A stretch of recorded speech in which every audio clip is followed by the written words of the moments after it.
Hi, my name's Ronvik Abrigo, the electrical team leader at Haynes Tregonina for SSI SCHAEFER. We have 5 team members, currently on 3 different shifts, staggered. 2 people on day shift, 2 people on afternoon shift, and one person on night shift. The site runs 24/5. Having a resident maintenance team is crucial in my mind for a number of reasons. Obviously they are the OEMs and they bring in the deep specialist technical knowledge. The importance of preventative maintenance cannot be overlooked. We've upped our in-house SCHAEFER team on the back of our second GDP. Working with Haynes is an easy partnership.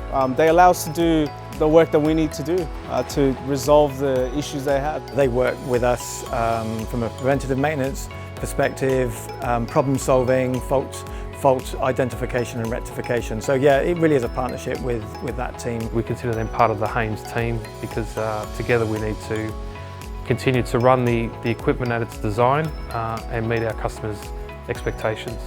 I enjoy the everyday. It's not the same every day. I enjoy the different challenges.